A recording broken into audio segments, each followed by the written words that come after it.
Hey there! Welcome to Isabel Explains. In this video, we're going to talk about how to rationalize the denominator, which is just a fancy way of saying removing those pesky roots from the bottom of a fraction. You ready? Let's go!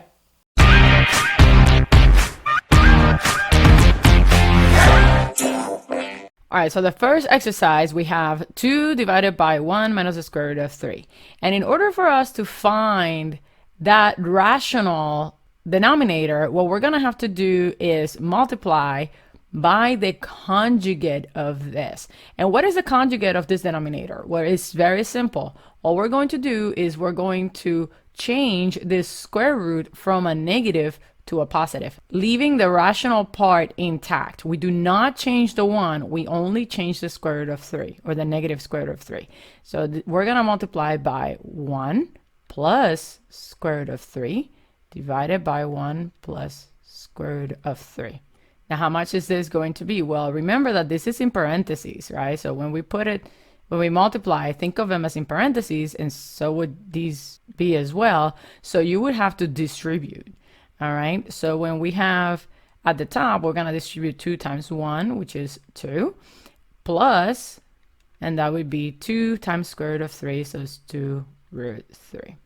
Now in the denominator, it's going to be a little bit longer, right? So we're going to have 1 times 1, which is 1 squared.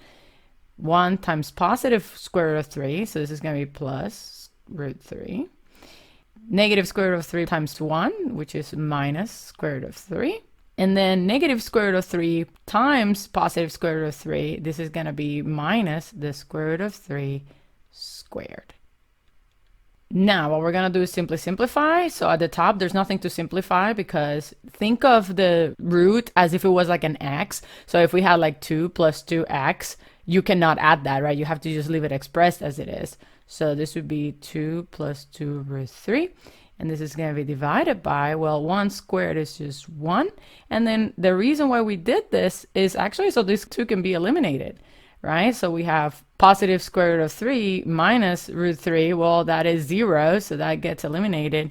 And now we have minus and the square root of 3 squared. This square eliminates the square root, so we have 3. Now this simplifies into, we still have 2 plus 2 root 3 at the top. This is going to be divided by 1 minus 3, which is negative 2. Now, the good thing is that 2 and 2 have, or negative 2, right, have the same greatest common factor, right, which is 2. So what we can do is divide everything by 2, or a better way to visualize it is that we have 2 over negative 2 plus, right, 2 root 3 over negative 2. Right? We can simplify that as negative 1 minus, because this would be negative, square root of 3. And that would be my final answer. All right, so for the second exercise, we have the square root of 3 divided by 4 plus square root of 2. And again, what are we going to multiply by? We're going to multiply by the conjugate of the denominator. Now, again, we're going to leave this 4 alone. We're not going to mess with the 4. What we're going to do is change the sign of the square root of 2. So we're going to multiply by 4 minus root 2 over 4 minus root 2. And again, I love to put this in parentheses because it reminds me that I have to distribute.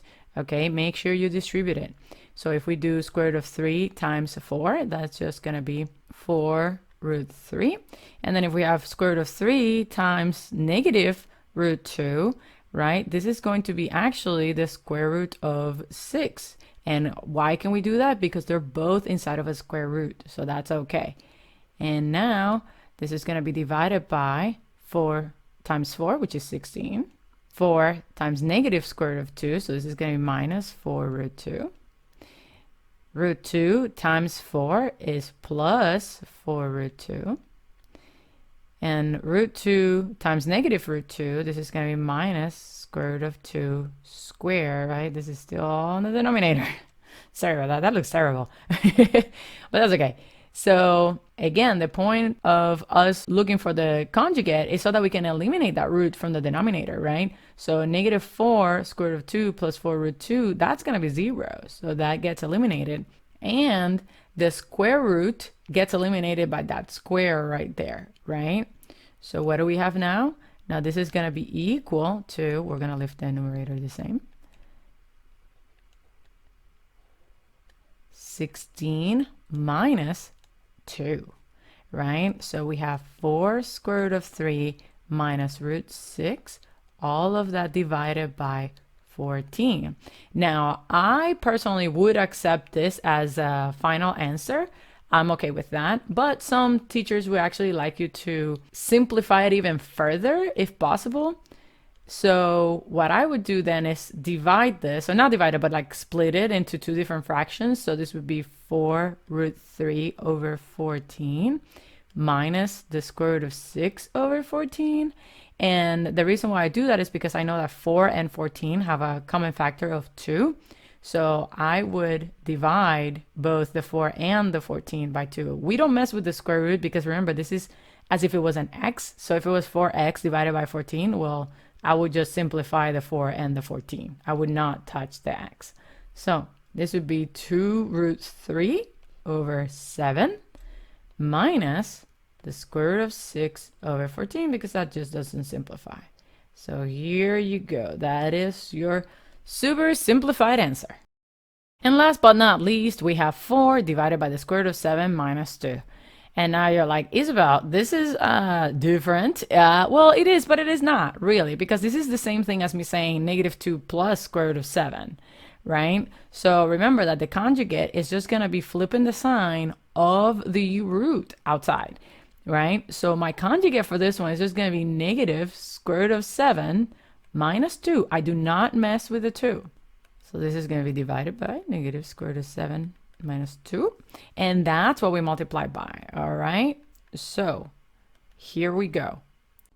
Actually, why don't you just go ahead, pause the video, work on it on your own, and then I'll see you on the next step. All right, here we go. So we have negative 4 root 7 minus 8, all of that divided by negative 7 plus 4. All right, and that's going to be equal to negative 4 root 7 minus 8 divided by negative 3.